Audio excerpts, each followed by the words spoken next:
So we've got a counter drone problem in the U.S. military, and it was bound to happen. I mean, this technology is changing so fast, but with the onset of the war in Iran, we're seeing firsthand how vulnerable bases, civilian infrastructure, even shipping is to these low-cost munitions. Fortunately, there are some really smart people working to bridge the gap between where we are today and where we need to be to stay ahead of these emerging threats. So today we're talking with Megan Mesker, the founder and CEO of Dcode, an organization working to incorporate groundbreaking new technology into the military and other areas of the U.S. government. We get into what needs to change to facilitate faster adoption at the unit level, what's holding us back right now, and what the future of defense acquisition could look like. And with that, let's get to the conversation.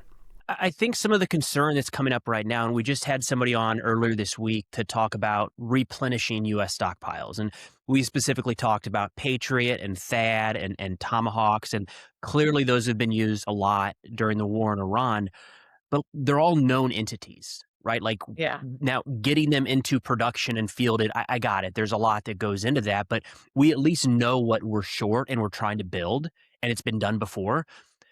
The counter drone stuff makes me nervous, though, because that's in so many ways new technology, and it just doesn't seem like we've been very fast at innovating. Yeah. Have you seen any changes to where like the drone, well, you just wrote in LinkedIn a couple of days ago, buying models still emphasize compliance over need. By the time programs move through traditional cycles, both the technology and the threat have already moved on. Are we doing anything about that? Can we? Yes to both. Counter UAS, it is prevalent. There is so much going on inside the department around counter UAS. I lovingly or jokingly say it's kind of like Oprah Winfrey. Like, you get a counter UAS program, you get a counter UAS program, where we see a lot of really rapid prototyping. We're seeing a lot of rapid prototyping out in AORs, trying to get it a little bit more into theater quickly. So there is a big emphasis on it. And one of the things that I think there's a couple of key points of what I've noticed. One, there are a lot of up and coming fast commercial technologies that can tackle this problem, right? So drones are not just a Department of War problem, right? There's corporate espionage, there's attacks on shipping, there's a commercial need for it. So you are seeing a lot of new players come into this space. We have gotten pretty good at tapping into and continuing to improve on rapid acquisition, like innovative acquisition. However, it's still focused on that short-term prototyping challenge. And we have to look at the entire end-to-end process of what it means to move a capability fast, right? So I can buy a new commercial technology counter-UAS system really, really quick. I can actually get it into a warfighter's hands in a demonstration or an exercise pretty fast. But like off-the-shelf type stuff? Is that what you're... Some of it, I think, okay. Well, you see stuff that's off the shelf, but the asterisk here is, but our current systems that they would have to integrate with do not necessarily have the open architectures that are going to allow them to plug in, right? Okay. And so, when I was out in CENTCOM, a couple years ago, I had an opportunity to sit with some of the counter UAS task force, and they're saying like, hey, look, our systems are designed to handle the drones that we are familiar with, like you said, but they're coming in low, they're coming in fast. And the technologies that could kind of counter some of those low fast drones weren't at that time able to plug into their existing platforms. So now they end up with a ton of different systems. It's like Las Vegas casino machine in there. Mm-hmm. And then two, it actually was a policy problem about how and where they could point, the range for which they could actually put counter UAS systems in. So they couldn't point down far enough to counter some of the low flying drones. And that was not a tech problem. That was a policy problem. Yeah. So there's a lot of stuff that goes into it. But, when I look at all of the prototyping that's happening, one of the things that we still need to tackle is the policy, it's the experimentation, it's the fielding and testing of these systems, where the risk calculation is still largely an acquisition and compliance calculation and not an operational risk problem, right? So I'm going to have to prototype a drone, a counter-UAS tech. I'm going to have to go through all of my normal testing and evaluation and safety releases, things like that, to make sure that it's actually meeting the standards that we want. And then it's going to take a whole nother year to get that solution that the warfighter already saw, touched, and prototyped to get it back into their hands, right? Because of that long tail. So there's a lot that's happening to fix that. But I think a big area of focus needs to be, how do we reframe risk, right? Do we need the counter UAS solution to work perfectly, meet all of our safety requirements? Or is the actual risk calculation we need to meet is the risk of inaction, where you can give them something that's less than perfect, and that's better than not having anything that will defend against the one-way UASs. Does that make sense? It does. Are you seeing, from where you sit, is there any trend in that direction? Like, has the war in Ukraine kind of pushed this, or even the war in Iran the last week or so? It's definitely pushing. It's just a big gnarly system. Yeah, I know. God. One of the things that we talk about a lot is you are hearing a lot of the right stuff from the leadership level, like what we need to do. We need acquisition reform and we need to reframe risk. But it comes down to the operators, right? So when you're dealing with, let's say, CENTCOM, it's so complicated because you've got Army, you've got all of the services coming together to have a unified approach.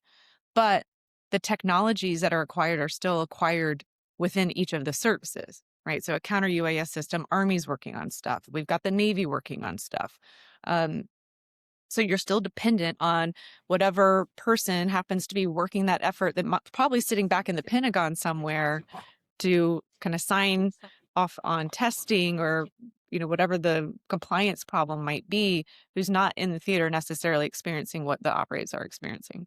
So it is changing. It's not necessarily a leadership level per se. It's going to be the 2 layers down of the people actually writing on the keyboards and signing the papers or doing, the gnarly bureaucratic work. And it's, for better or for worse, I mean, I feel like there's pros and cons here. We've got the dual use technology where there's so many commercial projects that could still use this stuff. But saying counter UAS it's like the broadest catchphrase possible, right? It's everything from nets over airfields here in the United States to protect from an enemy drone being used in that capacity, to something a soldier would have on their dismounted kit, to what's on a vehicle, to what's used to stop long range drones and to shoot those down. So it's broad like that. It feels like there needs to be a department specifically set up only for that. And then the ships, right? We saw in the last few days, the Strait of Hormuz, there were a couple ships hit. It's not clear if they got hit with boats, explosive boats, unmanned surface vessels, or aerial drones. That's a whole other issue. Yeah. Yeah. Autonomous everything is the issue, right? Yeah. And you're right. I mean, it is kind of become a catchphrase. And, one of the things, we were supporting an effort to really speed up counter UAS technologies and doing it in an AOR. And we were able to go from 0 to a live solicitation, 200 plus technology companies responding, and it being in soldiers' hands in 90 days, right? So it can work. Now, the hard part comes after that, when you need to scale it or you need to field it. Mm-hmm. But when we were doing that work, one of the things that we did was go around the department and say, who else is already tackling this? Because it feels like there's a lot of duplication of effort. And there is some of that. You're seeing big department level momentum around counter UAS for sure. But what I discovered is exactly what you said. Everyone was actually tackling a slightly different slice of the counter UAS problem, like sensors or launchers or effectors or like whatever it might be, nets. And I think this is one of those problem sets where all the above, we're going to need to rapidly put stuff out and see what works. And we're going to have to do that fast because every one-way UAS that's coming in is different, right? They're ordering parts off Amazon and tinkering in the field and trying new things. So they're small, they're light, they're they're thousands of dollars, not millions of dollars. And so we're going to need to have some rapid solutions that aren't like killing a fly with a sledgehammer. Countering little tiny drones with $1 million solutions isn't going to be the way. So we're going to need the ability to rapidly bring some of that, like the nets, throw an eagle at it. I've seen that one before too. What's going to work? I think we're just going to need to throw everything we've got instead of really trying to worry too much about narrowing it down to one solution, because they're all going to be different all the time. Are you seeing any branches of service or AORs that are doing a better job or kind of could be the role model here in rapid innovation and fielding? I mean, there's definitely bright spots. I I'm not as intimately familiar with a couple of the services, and I know I see a lot of great progress in groups like in the Army, out in USARAF, trying to really push things fast. CENTCOM, honestly, they're putting out some pretty gnarly calls. Like if you've got tech and it works, and especially if you've already done it somewhere and prototyped somewhere in the department and you got some good results, like send everything you got. And they're really focused on tapping into those commercial technologies that have been involved in some of these prototyping efforts already and just getting them into the system. So you do see a lot of progress. I'm seeing a lot of services team up, and actually do joint Good. experimentation. So I think you're seeing it's to give you a little more hope. There's a lot of organizations coming together to rally together to pull their resources and really get after the problem in a more unified way. Um, TBD on who the bright shining star is. Sure. And easier, I like that you're talking about the different groups, different organizations working together, and we can be and have been really good at that in the past. But it's so much easier said than done in this regard because, to your point, things change so rapidly that now sometimes what you're working on last week is still relevant next Yeah. week. Sometimes it's not. So the sharing, even across units, let alone across branches, can be a real nightmare in this Yeah. regard. Well, like think about CENTCOM. You've got your, every level, every echelon of the military involved, from your enlisted on the ground that are either on the ships, they're um, kind of in the theater, all the way up to battalions. You keep scaling, and then Mhm. you've got obviously the commander of CENTCOM, over the whole thing. So you've got all these layers, then you have all the services, right? And then you're pulling all those together to make a concerted effort. So if you take the strait and some of the attacks that are happening in the strait, is that a Navy problem? Is the Navy responsible for making sure that they're defending the ships? Or is it an Army problem from the land? Or someone from the Air Force could actually take it down from their position in the air? It's not a the answer isn't one of them. The answer is all Mhm. of them need to be coordinating and talking and defending and supporting each other, which, there are some really great systems in place that are making that easier and easier. Um, but just to give you an idea of the complexity of it, it's not as simple as saying the Navy needs to do counter UAS in the Red Sea very well. They also need their friends who can see stuff coming from the land, sea, and air to help out. Yeah, a drone that's launched from land through the air to hit something at sea. Yeah, Who's taking that one on, right? yeah. Um, and it's there's been so much progress inside the department, especially on that, and the pictures and the like operating pictures that are available that put all of that into a single unified picture so that you can do better coordination. It's not perfect, but it's improving every day. What the Pentagon has made some changes, I believe, to acquisition policy and all of that recently. I don't know if those are just proposed changes or things that have already happened, but are you seeing anything from the top level helping to influence this? Yeah, absolutely. We've been tackling acquisition reform for decades, right? And I've long said we have all the authorities we need. We just need to use them.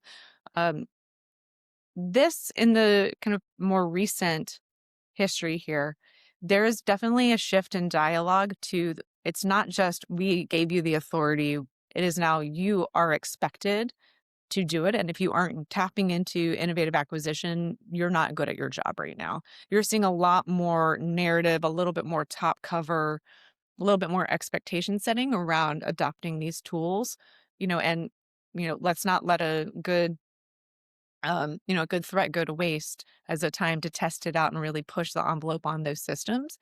The hard part about it and where we just see it break is, again, down at the execution level, like three Mhm. levels down from the leaders that are kind of putting their kind of foot stomping innovative acquisition and tapping into some of these authorities.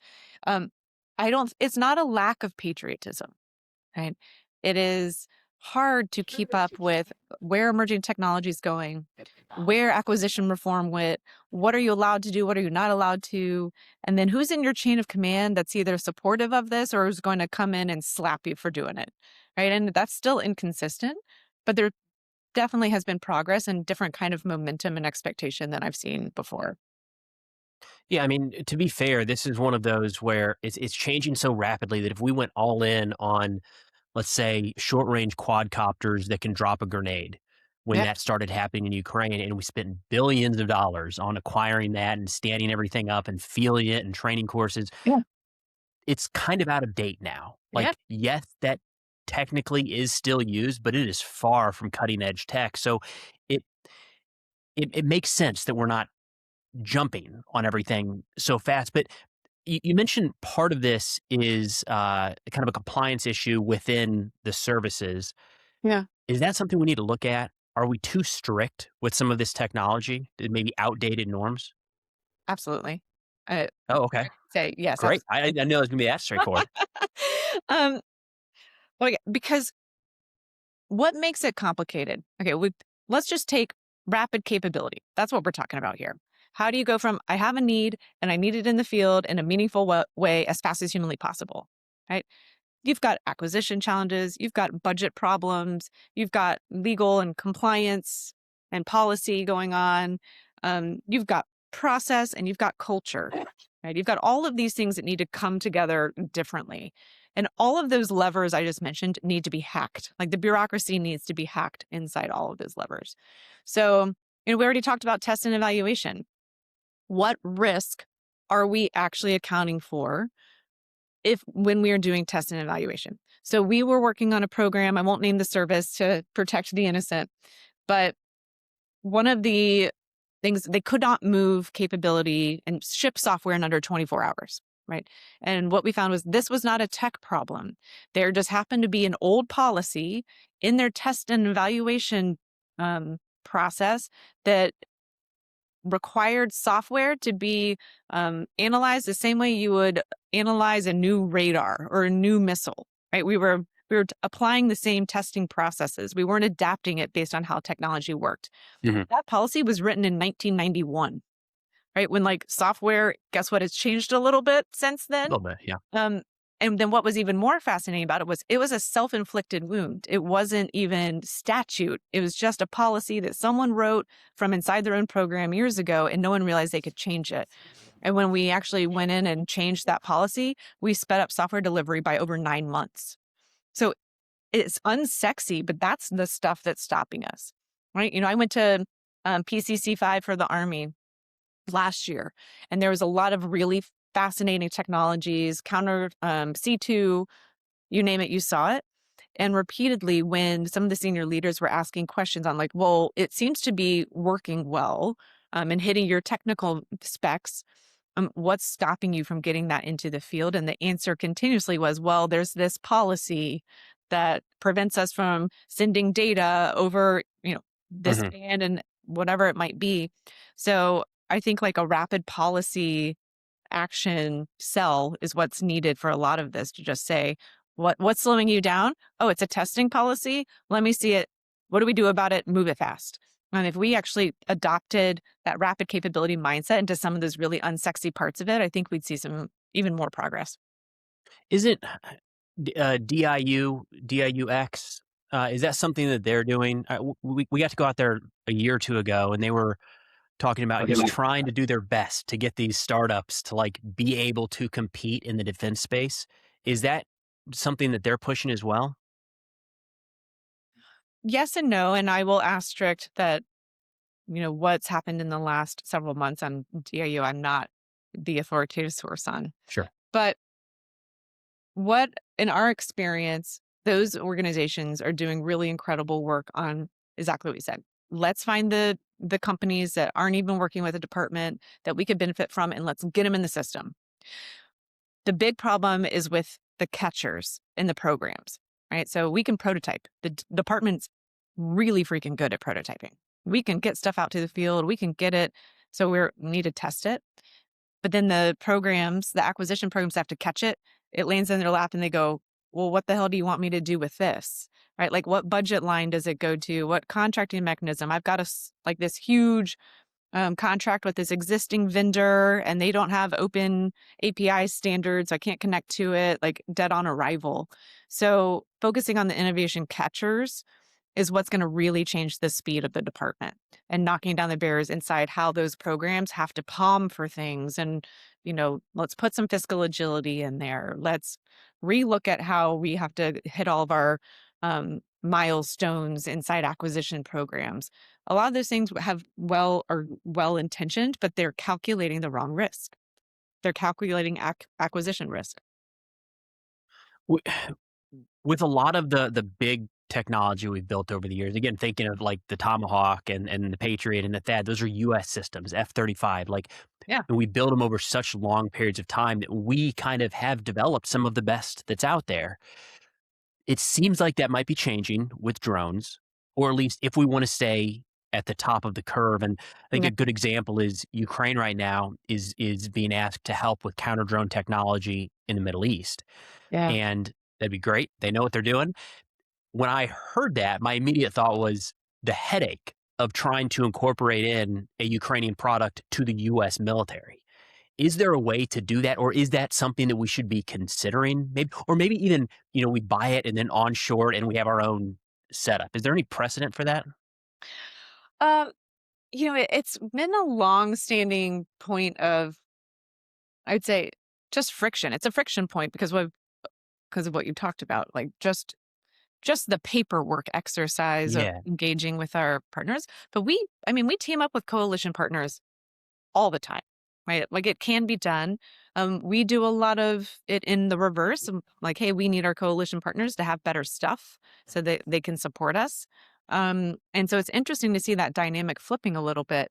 And I've long said that primes have been going through this a little bit for several years now, where the narrative used to be, hey, small startup company, you need me more than I need you to work with a department. And now you're like, holy crap, I need you more than you need me to work inside the department if I want to stay relevant. So we are seeing that dynamic flip. And I think we are going to have a choice, because it's going to be really hard to stay exquisite at building really large weapon systems and also be exquisite at producing fast, gnarly, somewhat gritty, duct taped together tech that has to go tomorrow, right? Those are wildly different muscle movements. So, working with partners to do that are kind of working at that scrappy speed, it's not a bad idea. Just got to figure out how to navigate that nasty bureaucracy to where that's Yeah.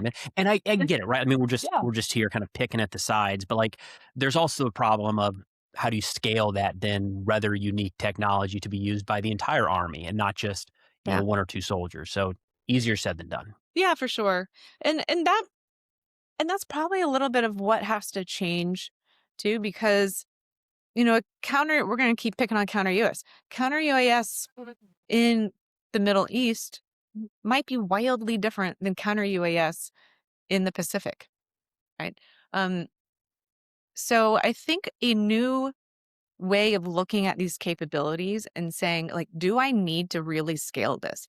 Does everything need to become a program of record? Right? Sometimes I think the programs of record are what are really hurting us, the way that it's set up and how we have to budget for them long term. It works well for large weapon systems, but if everything needs to start looking like a program of record, we're not going to keep that nimbleness, right? So I don't know. I guess, does the counter UAS tech that we are fielding super fast and putting into CENTCOM AOR tomorrow, does it need to scale in the same way? Maybe. If it works really well, we can have that conversation. But diversify your vendor pool, have more options so that maybe your scale problem isn't as critical as it is with the large systems like the road runners and things like that you can't produce overnight. Can I ask, in kind of wrapping up here, maybe looking at a historical precedent, the IED threat during the global war on terror, that changed drastically from 2000, pick a start point, 2001 to 2020 or whatever. And there were a lot of different technologies that were used. Is that at all something we can look at for an emerging threat like drones? it's a fascinating case study, right? Because on one hand, we put out a lot of different ways to counter that, all the way up to and including the armored vehicles and how they were designed so that they were more resistant to that. So there's lots of bright spots, right, of how we address the threat and moved some capabilities and solutions out. There's also stories of soldiers strapping hair dryers to poles because they didn't get what they needed and they wanted to set them off so they didn't die. And they did that for a year before the solution was being tested and, really refined and in that acquisition machine to show up. So I think if we went back and did your business school style analysis on it, you're going to find both. You're going to find some things that worked super well of where we moved stuff, we solved some problems, we saved some lives. And then you're going to find a lot where we, kind of were victim of our own bureaucracy again. And we wanted the testing to be perfect and our numbers to hit all the compliance, and soldiers died in the meantime. So we're Gotcha. going to see that counter UAS. That's the modern version of that. Well, it's a little bit overwhelming to think about. So I'm just glad that some people are thinking about it, that you and your team are putting work into it, Megan. But thank you so much for taking the time to walk through all this today. Yeah, absolutely. And I would say keep the hope. Things are changing. And if for all of the negatives that will come out of war, there's positives on how we like learning and adapting how to respond to. So I stay hopeful. It's a time of innovation, that's for sure. Absolutely. All right, so thank you so much to Megan for taking the time to walk through all that today. I feel better, more optimistic that we're heading in the right direction. It's a lot to overcome. The bureaucracy in the U.S. government is no joke, but at least those conversations are being had. It does seem like people are pushing in the right areas to make us more innovative, more agile. Because look, the 5-10 year production process and planning timelines for like Navy surface ships or aircraft, you can't do that in counter UAS. If it takes 5 years, then by the time it's actually fielded, it's 4.5 years out of date. So we have to do better is the answer. And it sounds like in a lot of ways we are moving in that direction. Now, of course, you can learn more about Megan and Dcode at the links in the description below. That's all we got for now. Thanks for watching, and I'll see y'all next time.